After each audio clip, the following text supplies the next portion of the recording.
고린도 전서 3장 9절에서 15절까지의 말씀입니다. 신약성경 266페이지 고린도 전서 3장 9절에서 15절.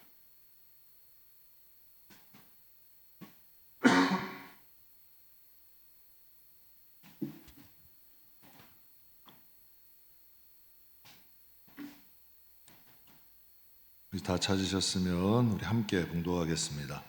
우리는 하나님의 동역자들이요 너희는 하나님의 밭이요 하나님의 집이니라. 내게 주신 하나님의 은혜를 따라 내가 지혜로운 건축자와 같이 터를 닦고 두매 다른 이가 그 위에 세우나 그러나 각각 어떻게 그 위에 세울까를 주심할지라. 이 닦아둔 것 외에 능히 다른 터를 닦아둘 자가 없으니 이 터는 곧 예수 그리스도라. 만일 누구든지 금이나 은이나 보석이나 나무나 풀이나 짚으로 이 터 위에 세우면 각 사람의 공적이 나타날 터인데 그날이 공적을 밝히리니 이는 불로 나타내고 그 불이 각 사람의 공적이 어떠한 것을 시험할 것이니라. 만일 누구든지 그 위에 세운 공적이 그대로 있으면 상을 받고 누구든지 그 공적이 불타면 해를 받으리니 그러나 자신은 구원을 받되 불 가운데서 받은 것 같으리라. 아멘. 우리 교회 건물 뒤에 보면 주차장 건물 한 번쯤은 이렇게 보셨을 거예요. 건물 보시면 좀 어떠세요? 좀 지저분하죠? 좀 더럽고 막 쓰레기도 막 쌓여 있고 건물이 경매에 넘어갔어요. 그래서 1년 이상 방치되다 보니까 건물이 말이 아니에요. 쓰레기를 쓰레기대로 뭐 오물 냄새, 건물이 아주 관리가 엉망이에요. 지하실에 물이 차서 넘치기도 하고. 가끔 이제 우리 교회 손님들 오셔서 본당을 앉아 계시거나 7층 올라가시면 깜짝 놀라세요. 교회가 너무 깨끗하다고, 그리고 잘 정돈된 것 같다고. 오늘 여러분과 이 은혜를 좀 나누려고 그래요. 건물도 방치된 건물이 있어요. 건물도 관리가 된 건물이 있어요. 신앙도 그냥 방치된 신앙이 있어요. 그리고 좀 관리가 된 신앙이 있어요. 말씀과 성령으로 좀 관리가 된 신앙이 있고, 그냥 내 마음대로, 내 생각 나는 대로, 내가 마음 갖는 대로 그냥 방치된 거예요. 그러니까 가시나 엉겅퀴나 막 이런 것들이 이 마음의 정돈이 자체가 안 된 거예요. 그런 신앙도 있다는 거죠. 그래서 오늘 여러분과 함께 방치된 신앙과 관리된 신앙이란 제목으로 좀 은혜를 나누려고 합니다. 여러분의 영혼이 하나님의 성경에 이제 말씀한 그대로예요. 좀 관리된 신앙이었으면 좋겠습니다. 좀 하나님의 말씀과 성령을 통해서 버릴 건 좀 버리고 좀 제대로 된 위치에 좀 잘 잡아서 여러분 집안도 관리하시잖아요. 또 여러분의 뭐 머리 모양도 이런 것도 관리하시고 또 뭐 집안 뭐 이렇게 아이들도 관리하려고 노력하시고 마찬가지로 신앙도 관리해야 된다. 방치하면 안 된다. 방치하면 신앙이 이상해집니다. 근데 잘 하나님 앞에 잘 길들 좀 관리가 되면 열매도 맺고 하나님의 날에도 하나님이 찾으시는 자가 됩니다. 하나님이 찾으시는 자, 하나님이 원하시는 자. 성경에 들은 말씀이 있어요. 내가 참포도를 심었는데 들포도를 맺혔대요. 너희는 겉은 멀쩡한데 속은 좀 썩은 내가 난대요. 이런 말씀도 있어요. 그러면 우리 신앙은 관리가 된 신앙이냐 아니면 좀 방치된 신앙이냐, 이걸 여러분과 함께 좀 은혜 나누려고 합니다. 오늘 본문 말씀의 시작이 참 깊어요. 9절 말씀에 보면 우리는 하나님의 동역자고, 이제 사도 바울이나 사역자들을 의미하죠. 너희는 하나님의 밭이요 하나님의 집이다, 이렇게 말씀하세요. 너희는 하나님의 밭이고 하나님의 집이다. 그렇다면 우리 하나님의 밭이죠. 그러면 여러분 마음에는 무엇이 자라고 있어요? 한번 보세요. 이제 입술로 나오는 걸 보면 돼. 여러분의 행동을 보면 돼. 그건 다른 사람 볼 필요 없다니까. 여러분 자신 보란 얘기야. 여러분 입에서 나오는 말들, 여러분이 하는 행동들을 보시면 그게 열매야. 정말 열매가 나오는지 가시나 엉겅퀴가 나오는지 우리가 밭이라니까. 그럼 또 집이래요. 너희는 하나님의 집이래요. 하나님이 기뻐하시는 집이 있고 하나님이 거하기 불편한 집이 있대. 그럼 우리는 하나님이 오시기 좋은 집인지 하나님이 오시기 좀 불편한 집인지 정말 하나님을 우리가 진심으로 이 마음에 모시는 집인지 아니면 내 생각대로 내 고집대로 내 마음대로 사야 직성이 풀리는 집인지 그러니까 우리 한번 돌아보자는 얘기죠. 근데 이 밭이나 집은 공통점이 있습니다. 관리가 안 된 밭, 관리가 안 된 집, 여러분 한번 상상을 한번 해보세요. 여러분 밭도 관리 안 되면 어떤가요? 막 잡초나 엉망이죠.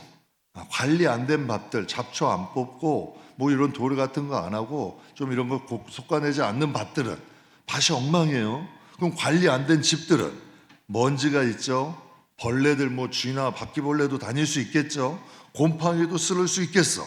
그런데 밭이라는 것, 집이라는 것 관리만 한다면 얼마나 그거에서 여러분 상추, 쑥갓, 뭐 감자, 뭐 양파 다 길르잖아요. 집도 얼마나 편해요. 여러분 개딱지만 해도 내 집이면 딱 어깨 피면 얼마나 편합니까? 크고 적고를 떠나서 관리가 되면 집은 좋은 거예요. 편안함이 있는 거예요. 그리고 밭도 풍요로움이 있는 거죠. 그러니까 관리란 무슨 뜻이냐? 어떤 대상이나 상황을 좀 효율적이고 체계적으로 유지하고 운영을 하는 거예요. 그러니까 하나님의 말씀은 너희는 하나님의 밭이고 하나님의 집이래.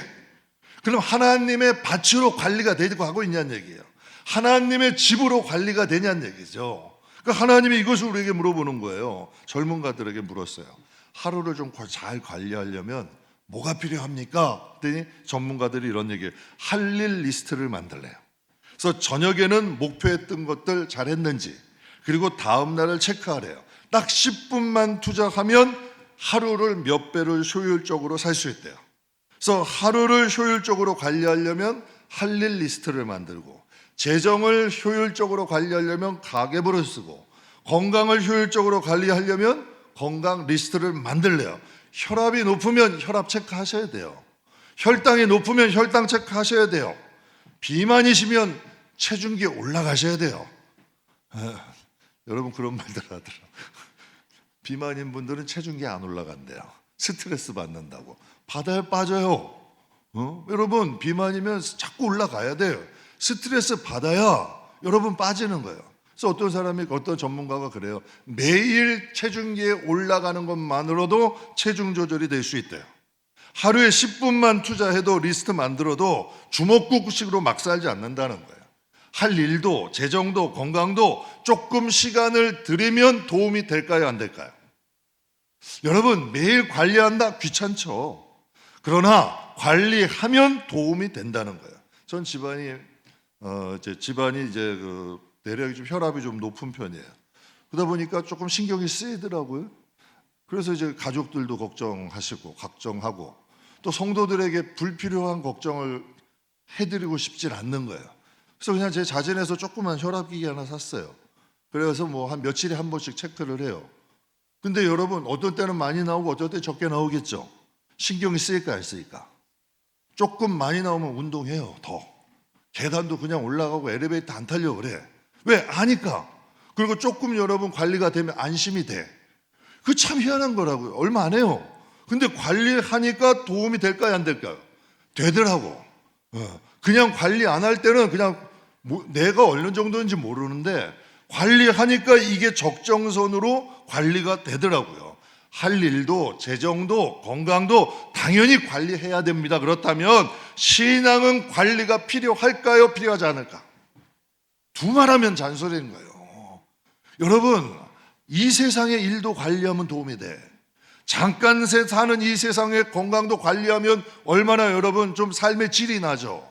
여러분 그리고 또 재정도 관리하면 새는 돈 없잖아. 마찬가지로 우리의 신앙은 영원토록 사는 건데 끝이 없잖아요. 그런데 여러분 이 관리하는 건 두말하면 잔소리죠. 유기성 목사님이 감사 노트를 쓰기 시작했어요. 감사 노트를 쓰기 시작하니까 목사님도 그러시더라. 목회 스트레스가, 저는 그분은 스트레스 안 받는 줄 알았어요. 그냥 얼굴 자체가 평화로우셔서 스트레스 엄청 받으신대요. 그래서 본인이 감사 노트를 쓰기 시작하신 거래. 그래서 감사 노트를 썼는데 목회에 너무 도움이 되더래요. 목회에도 도움이 되고 나에게도 도움이 돼서 성도들에게 같이 쓰기를 시작한 거예요. 그런데 감사 노트 쓸 때와 쓰지 않을 때 차이가 있었을까 없었을까? 엄청나게 차이가 나더래요.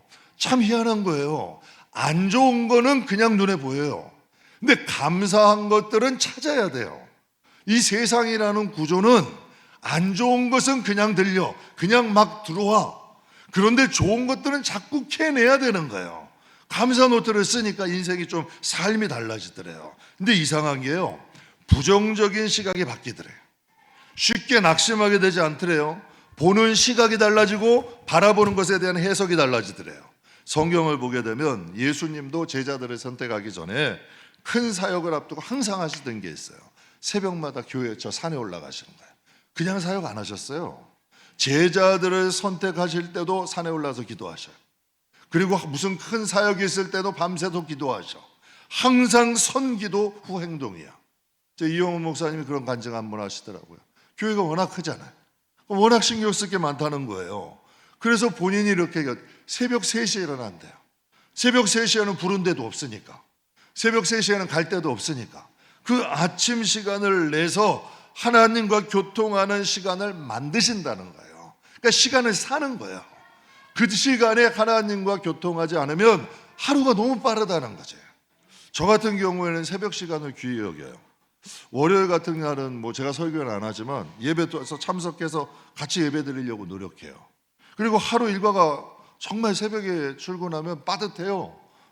정말 시간이 금방 가요. 신방할 날 신방, 요즘은 거의 매주 신방도 가죠. 교회 관리나 공사 같은 경우, 이번 주 같은 경우는 또 공사도 있죠. 또 행사 준비도 해야 되죠. 또 여러 가지 행정이나 관리할 일도 많이 생기더라고.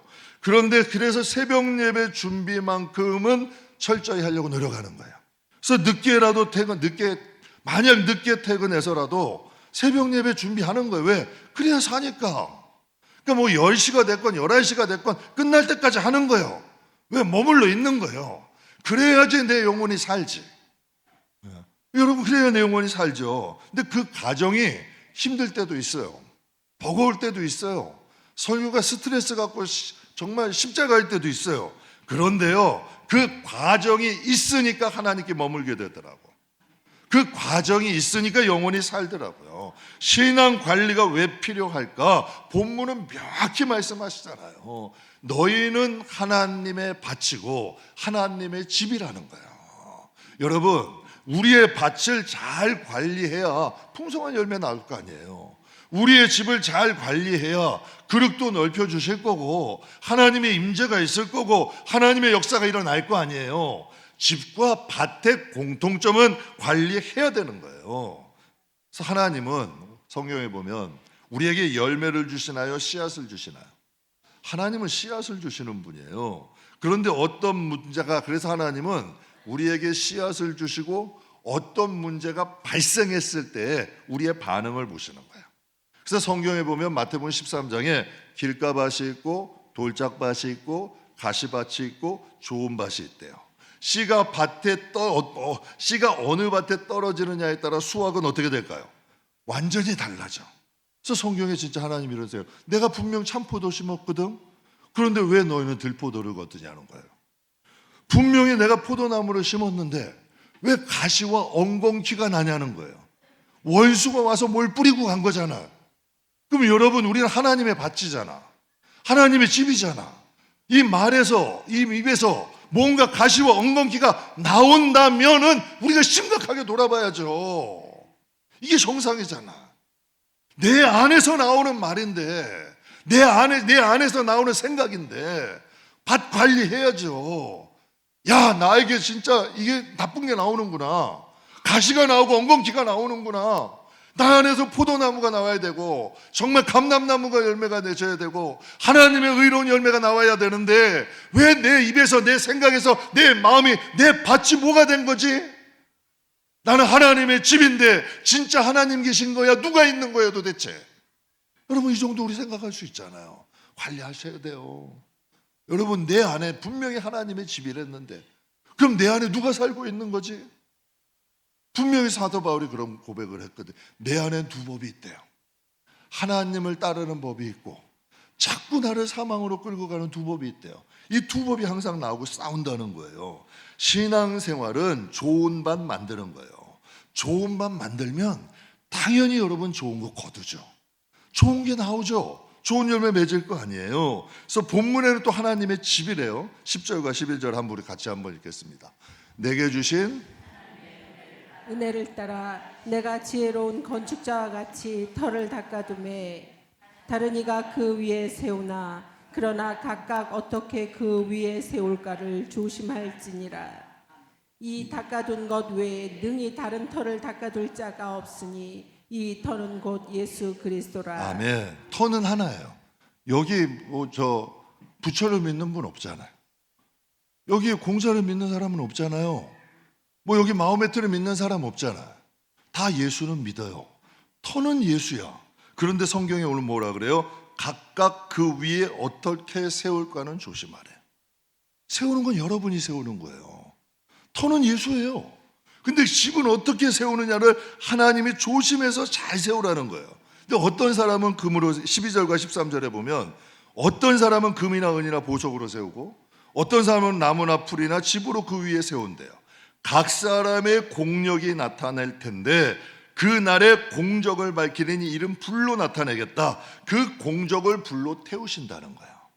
여러분 우리가 예수를 믿다 보면 저도 그런 게 불시험이 있을 때가 있어요. 무슨 큰 연단이나 이런 시험이 아니라 우리가 신앙생활 잘하다 보면 갑자기 어느 날 큰 문제들이 꽝꽝 터질 때가 있어. 여러분 꽝꽝 터질 때가 있어. 근데 그때 여러분 자신을 보셔야 되는 거예요. 그때 우리가 꽝 터졌을 때 하나님 앞에 나가고 침착하게 대응한다면 여러분은 금이나 은이나 보석으로 한 거예요. 그런데 여러분 꽝 부딪혔는데 원망, 불평, 여러분 누구 사람 탓하고 사람 찾아다니고 이 마음이 뒤집어지고 남 욕하고 판단하고 정죄하고 막 뒤집어진다면 나무나 풀이나 집으로 지은 거라는 거예요. 하나님이 우리의 공력을 보신다는 거죠. 한 번은 개척 초기 때요. 어떤 한 성도분이 그러시더라고요. 한 교인분이 목사님 우리 헌금 봉투 재활용하면 어떨까요? 그래서 생각을 했어요. 나쁜 문제는 아니야. 재활용하자는데. 근데 이 마음에 그런 생각이 들더라고요. 여러분 이제 부모님 용돈 드릴 때 쓰던 봉투에다가 용돈 담아서 부모님 용돈 드리는 분 계세요? 아마 대개는 다 새 봉투에다 담아 드릴걸? 새 봉투에다 담아서 비록 여러분 신권은 아니더라도 깨끗한 봉투에다가 다 담아가지고 드릴 거예요. 그래서 제가 그런 마음 들더라고요. 주일학교 아이들이 만약에 헌금을 100원 한다고 해요. 그 아이들에게는 그 100원이 굉장히 중요한 거예요. 그러면 봉투값이 얼마든 그것도 봉투에 넣어서 드려야지. 그것도 하나님 앞에 드리는 법을 좀 알려줘야 될 거 아니에요. 제가 한 번 개척된데 마음이 아팠어요. 그때는 이제 식구들이 얼마 없으니까 제가 이제 제저 헌금 정리를 한 거예요. 한 번 헌금하면서 여기 오는데 10,000원짜리예요. 그런데 이게 막 꼬깃꼬깃 때가 아니 어떻게 그렇게 들어갔는지 모르겠어. 그것도 신기해 지금. 이렇게 지폐가 있으면 이렇게 꼬깃꼬깃했더라고. 그래가지고 헌금함에 있더라고요. 그래서 너무 마음이 아프더라고. 그래서 그냥 쫙 펴가지고 제가 그냥 해가지고 쫙 아니 너무 마음이 아픈 거예요. 하나님께 드리는 거잖아. 10,000원, 1,000원짜리 아니었어요. 10,000원짜리였어요. 근데 막 꼬깃꼬깃해가지고 거기다 그냥 탁 넣어버렸더라고. 그래서 너무 마음이 안타깝더라고요. 그러니까 단돈 100원이라 할지라도 아이들에게도 봉투에서 넣어서 하는 거 가르치자. 그래서 여러분 주일학교 애들에게도 봉투에 주는 거예요. 제가 한번 여러분께 몇 번 간증드렸을 거예요. 성도 한 30명쯤 됐을 때 쓰레기 정리하는데 이 마음에 살짝 뭐가 올라왔다? 불평이 올라온 거예요. 난 언제까지 이거 하지? 쓰레기 만지는 게 싫은 거예요. 이 인간이 참 못됐더라니까. 응? 이제 좀 성도도 있고 목회자 됐다고 손에 쓰레기 만지는 게 싫은 거예요. 근데 참 성령님은 여러분 꼭 기억하세요. 여러분이 어디 있든 성령님은 거기 계신다. 쓰레기 정리하는데도 옆에 계시더라고. 그러니까 성령님은 쓰레기 정리하는데 옆에 계시더라고. 그거 투덜거리고 딱 하고 있는데 뭐 맨날 한 것도 아닌데 투덜거리는데 성령이 마음 주시는 거예요. 내 그릇은 여기까지다. 깜짝 놀랐어요. 그러니까 내 그릇을 넓게 만들고 좁게 만드는 건 우리가 하더라고. 하나님께 복은 주세요 하면서 그릇을 여러분 조그맣게 만들고 크게 만들고 그 그릇을 뒤집어 놓든지 바로 세운지는 우리가 하는 거더라고요. 여러분, 저 그런 생각했어요. 금이나 은이나 보석, 나무나 불이나 불이 집이 의미하는 것은 무엇일까요? 하나님께 지극히 작은 것 드려도 마음과 정성에서 드리자는 거예요. 쓰레기 정리가 아무리 여러분 쓰레기가 지저분해도 하나님이 이것 하나님 일이잖아. 하나님 일이니까 감사함으로 정성껏 한다면 우리가 우리의 집을 금이나 은이나 보석으로 하나님 앞에 믿음의 집 짓는 것 아닐까요? 저는 오늘 이 말씀이 제가 신앙생활할 때 큰 충격을 받았던 말씀 중에 하나예요. 분명히 터는 똑같잖아요. 어떻게 짓느냐에 따라서 하나님 앞에 달라진다는 거예요. 근데 이게 고린도서예요. 고린도 교회는 똑똑한 사람들이 많았어요. 은사 있는 사람도 많았어요. 정말 여러분 거기에는 뭐 지식 있는 사람도 많았어. 그러다 보니까 서로 자기가 옳다 그래서 분쟁도 있고 다툼도 있었어요. 그러니까 그 교회를 향하여서 주시는 거예요. 너희가 터는 예수 그리스도인데 어떻게 지을지는 조심해라. 그래서 12절부터 13절, 14, 15절에 보면 만일 누구든지요, 금이나 은이나 보석이나 나무나 풀이나 집으로 이 터 위에 세우면 각 사람의 공력은 나타난다, 안 나타난다? 나타난다는 거예요. 무엇으로 짓든지 나타난다는 거예요. 그것은 다 불로써 똑같이 시험하신다. 하나님이 분명히 성경에 말씀하신 그 불이 각 사람의 공력이 어떠한 것을 시험할 것이다. 그래서 여러분께 말씀드리는 거예요. 신앙생활 잘하고요, 예쁘게 하고요, 정말 하나님 앞에 열심히 하잖아요. 시험이 올까요, 안 올까요? 옵니다. 그건 여러분 하나님이 우리가 잘못했다 이 뜻이 아니라 우리의 신앙을 돌아보게 하시는 거예요. 그러고 상 주시는 거예요. 하나님 은혜 주신다니까. 그래서 고난도 아무나 오진 않아요. 하나님을 열심히 하고 하나님 잘 섬기다 보면 이해할 수 없는 불시험들이 옵니다. 그래서 성경에서 그 불시험이 올 때 감사하라는 거예요. 내 신앙의 모습을 볼 수 있고 하나님과 나와의 관계를 정돈할 수 있고 내 자신을 관리할 수 있는 기회가 될 수 있는 거예요. 그것을 통해서 내 자신을 보는 거지. 학생들도 마찬가지잖아요. 모의고사 전국적으로 공통되게 보잖아요. 전국적으로 공통되게 보잖아요. 그래서 내 평균 성적을 아는 거 아니야. 신앙생활 우리가 열심히 해요. 천국 가기 전에 내 신앙 알아야 될 거 아니야. 천국 가기 전에 내 신앙 봐야 될 거 아니야. 왜 다른 사람을 보는 눈은 밝은데 내 자신을 보는 눈은 여러분 어둡냐는 얘기예요. 내 자신을 봐야지. 뭐 분명히 천국 갈 때는 하나님께서 뭐 가지고 간다 그랬어요? 믿음 가지고 가잖아. 그럼 내 믿음이 금인지 은인지 보석인지 나무인지 집인지 여러분 뭐 풀인지 여러분 관심 없으세요? 분명히 하나님은 믿음 보신댔거든. 이거 관심 가지셔야 돼요. 그래서 여러분 시험들을 통해서 하나님 앞에 이것을 내가 잘 넘길 수 있는지, 내가 이 정도는 이길 수 있는지 우리의 자신을 돌아볼 수 있는 계기가 되죠. 또 오늘 본문에 이런 말씀을 14절 15절에 보면 만일 누구든지 그 위에 세운 공적이 그대로 있으면 뭘 받는데? 불시험이 오는 거예요. 그러니까 여러분 시험이 오면 다 뒤집어지는 사람이 있어. 이해할 수 없는 일, 납득할 수 없는 일이야. 시험이 오면 다 뒤집어져. 그냥 시험이 오면 다 들고 일어나. 시험이 오면 다 무너져. 이게 특징이란 얘기야. 기껏 잘 쌓아놨다가 나무나 풀이나 집으로 쌓았다가 시험이 오면 다 무너져 버리는 거야. 그런데 성경에 보면 누구든지 그 위에 세운 공적이 그대로 있으면 상을 받고 누구든지 그 공적이 불타면 뭐를 받는다? 제 말이 아니잖아. 해를 받는다는 거예요. 그러나 자신을 구원하되 어디서 구원하는 것과 같다? 불 가운데서 받은 것과 같으니라. 여러분 상 받는 신앙이 있고 해 받는 신앙이 있대요. 어떤 분이 그러시더라고. 아유 목사님 뭐 천국 가면 다 천국 가는 거지 그런 게 어디 있어요? 천국 가면 뭐 다 하나님이 기뻐하시는 거지 뭐 벌 받는 게 어디 있고 뭐 부끄러운 신앙이 어디 있어요? 나는 성경을 어떻게 봤는지 잘 모르겠어요. 방치된 신앙이야. 그냥 자기가 믿고 싶은 대로 방치해 놓은 거예요. 그렇게 방치해 놓고 가다가 하나님 앞에 쓰면 여러분 우리 눈으로 보잖아요. 방치된 집, 방치된 건물, 방치된 여러분 물건들 여러분 보잖아요.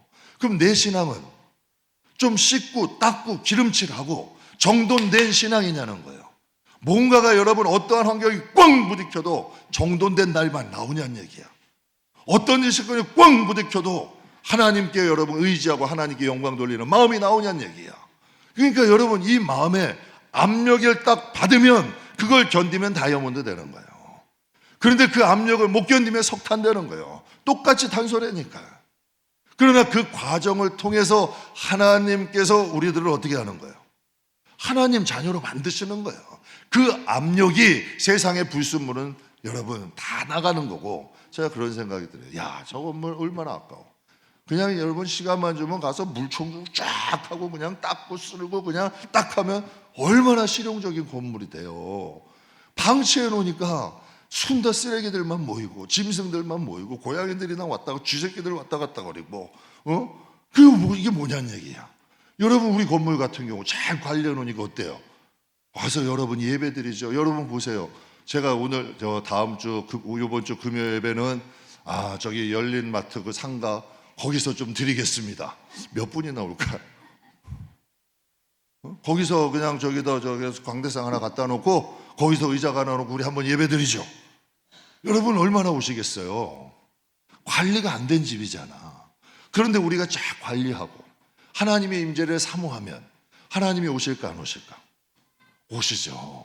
그런데 저런 마음이었다면 우리가 거기서 하나님이 여러분 온다 하나님이 임재하시겠어요?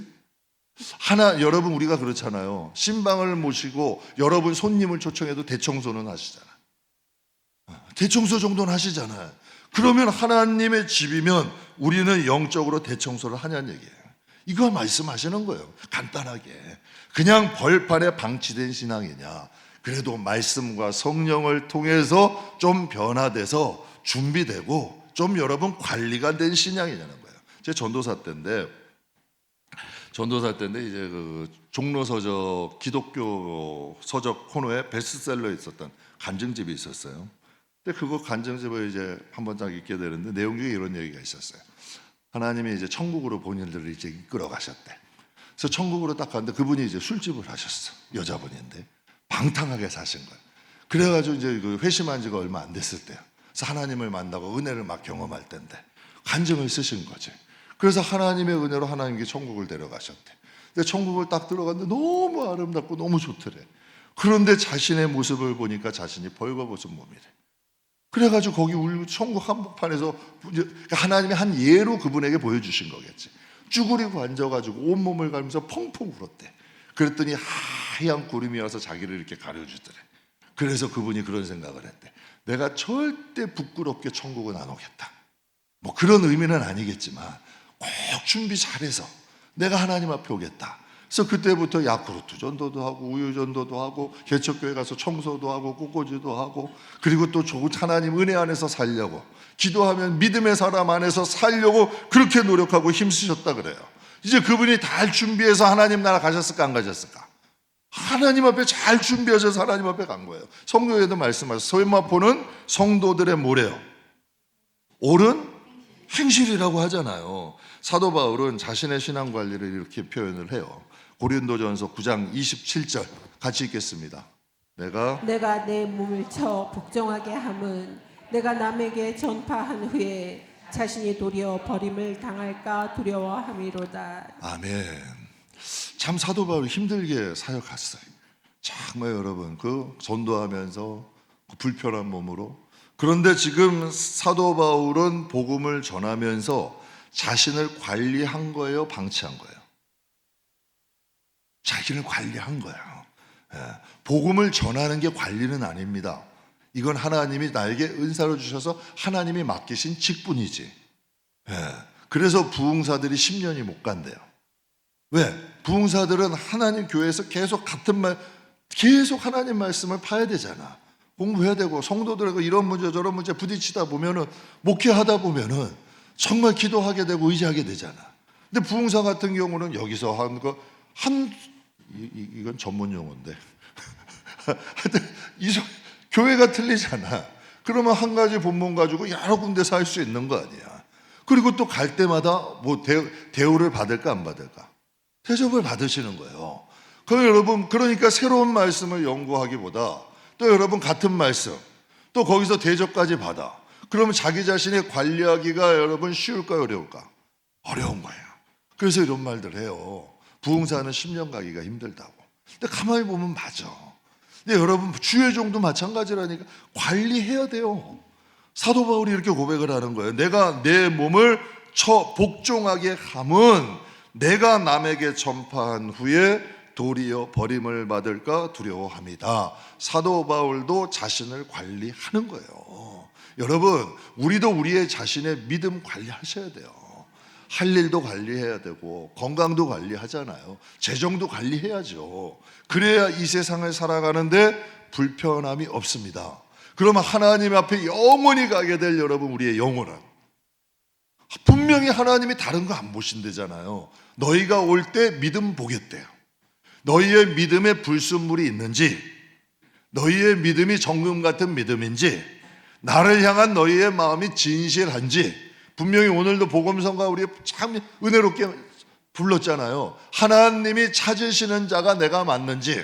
그럼 하나님이 찾으시는 자는 누구냐? 성경은 말씀하시잖아요. 신령과 진정으로 예배하는 자, 정직한 자, 정의를 행하는 자, 의를 따르는 자, 거짓말하지 않는 자, 속이지 않는 자, 정죄하지 않는 자, 판단하지 않는 자, 수근수근하지 않는 자 등등등등등 다 하나님 말씀 주셨잖아요.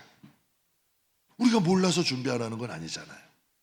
그러니까 하나님 말씀을 통해서 우리 영혼이 밭이래. 우리 영혼이 집이래. 하나님의 밭, 하나님의 집. 이거 영광 아닐까요? 저는 진짜 솔직히 이렇게 생각해요. 우리가 이 바쁜 수요일 날 하나님 앞에 모여서 예배하는 이 시간이 전 예물이라고 생각해요. 왜? 하나님을 영광스럽게 하는 거잖아. 그리고 우리가 설교하는 거 딴 거 없잖아요. 하나님의 집이니까 우리가 좀 잘 준비하자. 하나님의 밭이니까 이왕이면 의로운 열매, 좋은 열매 맺는 밭 되자. 좋은 열매 맺는 밭 되자.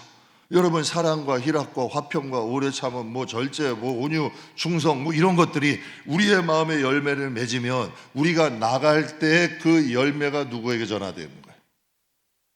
여러분, 사람들에게 그게 전도잖아요. 그게 전도잖아. 그런데 가시와 엉겅퀴 나오고 여러분 사납고 세상 사람과 똑같이 여러분 말하고 행동하고 계획하고 산다면 우리를 통해서 누가 예수를 만나겠어요? 밭이잖아, 열매잖아, 집이잖아. 그리고 우리가 집이면 정말 하나님을 환영하는지, 정말 하나님이 계실 수 있는 집인지. 전 그 말씀 들을 때마다 마음 아파요. 뭐 여러분, 새들도 집이 있고 뭐 공중에 나는 새들도 집이 있대잖아. 뭐 여우도 굴이 있대잖아. 근데 인자는 머리 둘 곳이 있다 없다? 없다. 여러분이 머리 둘 곳 되시면 되잖아요. 우리 하나님의 집이잖아요. 여러분이 영광 아니, 우리가 그렇게 해달라는 것도 아니고 하나님이 우리에게 축복하신 은혜잖아요. 우리는 하나님의 집이고 하나님의 밭이다. 우리가 하는 걸 통해 하나님 받으신다. 하나님이 예배자로 선택하셨고 하나님 섬기게 하시고. 오늘도 올라오는데 그 관리소장님이 계시더라고요. 7시인데 소장님 어떻게 오늘 그분이 한 4시쯤 퇴근하시거든요. 집이 청라예요. 별걸 다 알려드리네. 집이 청라인데 청라에서 또 오셨더라고. 보니까 이제 뭐 오후에 야간 근무하는 분이 뭐 바빠서 일이 있든지, 그러니까 사장님이 나온 거죠. 그랬더니 저보고 그래요. 목사님 집에 안 가요? 이제 수요 예배 드려야죠. 그랬더니 목사님이 나보다 더 바쁜 것 같아 하면서 웃으시더라고요. 그분은 돈 벌러 나오신 거 아니에요. 저는 하나님 예배하는 거 아니에요. 이게 지금은 여러분 우리가 몇 푼 돈 일당 받으려고도 청라에서 여기까지 차 타고 오시는 거예요. 그런데 우리가 하나님을 예배하는 거, 이게 장차 하나님 앞에 돈으로 비교할까요? 하고 싶어도 못할 때가 온다니까. 그러니까 사람들이 이 시대 저는 주중 예배도 없어져 가잖아요. 새벽 예배도 없어져 가잖아요. 기도하는 자도 없어져 가잖아요. 희귀할 때 더 잘하자는 얘기예요. 저는 여러분 오히려 그냥 코로나 때 이런 생각했어요. 하나님, 왜 제가 목회할 때 코로나입니까? 평생 우리나라에서 전 세계에서 없었던 이 일이 왜 이때 일어나야 됩니까? 한참 목회 잘 되고 한참 하나님 은혜 주시고. 그래서 하나님께 불평하고 불만했어요. 그때 여러분 그런 마음을 주시더라고. 다 잘 될 때 잘하는 것보다 어려운 시대 잘하면 이게 더 유익이 될까요, 안 될까? 네. 아니, 이 어려운 시대에 우리가 주중예배제를 지켜, 어려운 시대에 하나님 앞에 기도해, 어려운 시대에 하나님을 위해서 진짜 마음 정성, 여러분께 제가 부탁드리는 거예요. 큰 거 하라고 안 해요. 지극히 작은 거라도 하나님께 정성 들여 하시란 얘기야. 그럼 여러분이 장차 하나님의 날에 깜짝 놀랄 일이 있다니까. 여러분들이 이 마음이 욱하더라도 하나님 때문에 참으시라니까. 예? 내가 여러분 뭐 대로 주면 말로 받는 스타일이라도 하나님 때문에 한번 참아보시라니까. 여러분 내가 이거 하기 귀찮아도 하나님 때문에 한번 해보시라니까. 그럼 이 모든 일들이 하나님 앞에 쌓일까요, 안 쌓일까? 쌓인다니까. 쌓이기도 하고 내 영혼도 관리가 됩니다. 그래서 사도 바울도 자신의 복음을 전파한 후에 혹 여러분 하나님 앞에 자기 버림을 받을까 또 자기가 자신을 관리하잖아요. 세상에 중요한 일 많습니다. 중요한 일 많고요. 바쁜 일도 많고요. 해야 될 일도 많습니다. 그런데 여러분이 하나님을 향한 이 마음으로 가지고 하나님 앞에 오셨다면 잘 선택하신 거예요. 여러분 이 하나님 앞에 드리는 것은 뭔가를 하나 포기해야 되는 거예요. 뭔가를 하나 포기하고 내가 뭔가를 하나 접고 저는 우리는 하나님 앞에 이 시간을 드리는 거예요. 사람들은 여러분 여러 가지 선택을 할 수 있겠지. 그러나 우리는 하나님께 이게 귀한 거예요. 그래서 하나님께 자부심 가지시라는 얘기예요. 자부심을 제가 새벽 예배 때도 말씀드렸어요. 하나님이 모세를 찾아오셨어요. 40세부터 80살까지 장인의 집에서 작은 양무리 키웠어요. 40년 동안 양무리만 이거 작은 양무리 그것도 장인 집에서 처가살이 한 거예요. 거기서 여러분 그렇게 한 거예요. 그 정도 40년 동안 사면 자존감이 있겠어요? 완전히 바닥에 바닥친 거예요. 그때 하나님께서 찾아오셔. 그러면서 하나님이 장차의 꿈을 꾸신 거예요. 그런데 모세는 이 꿈을 꿀 수 있어요? 전혀 못 꾸는 거죠. 출애굽 나올 때 모세와 저 모압 평지에서 여러분 가나안 땅을 바라보는 모세, 여러분 완전히 달리. 모세는 상상조차 못하는 일이에요. 그러나 하나님은 그 모세를 장차 모압 평지에서 하나님 앞에 신명기로 설교한 그 모세를 하나님은 바라보시잖아요. 그러니 여러분 우리의 인생을 내가 다 살려 그러면 여러분 내가 할 수 계획한 것밖에 안 된다니까. 그러나 진짜 우리의 자신을 하나님께 의지하고 하나님의 인도함에 맡기면 장차 우리가 하나님 앞에 설 때나 이 세상에서도 하나님의 인도함 아래서 놀라운 일들이 있다니까요. 그래서 여러분께 말씀드리는 거예요. 우리의 영혼을 잘 관리해야 하나님이 원하시는 방향으로 가죠. 믿음은 바라는 것들의 실상이라는데요. 마음밭이 변하지만 자꾸 자기 생각대로 하는 거예요. 자기 계획대로 하는 거예요. 하나님은 자꾸 후순위야. 자꾸 하나님이 이런 후순위, 예배도 후순위, 자꾸 밀리다 보면 그때는 여러분 관리 안 되는 거예요. 관리가 안 되는 거지. 그러나 이 세상에 있는 동안 구원은 차선이 아니잖아요. 구원은 우선이잖아요. 하나님 앞에 신앙은 우선이잖아요. 전 솔직히 그런 마음 들어요. 제가 열심히 목회하는 게 저는 우리 가족을 위해서 하는 거, 가족을 진짜 위하는 거라고 생각해요. 제가 또 열심히 일하는 게 그게 성도들 위하는 거라고 생각해요. 그래서 가끔 제가 죄송할 때도 있어요. 밥 먹으러 가자 그러고 뭐 사준다 그러고 쫄랑쫄랑 쫓아가면 대접 잘해주시겠죠. 좋은 거 보고. 그래서 가자 그래서 저 멀리도 가서 구경도 하고 밥도 먹고 얼마나 즐거워. 얼마나 행복해.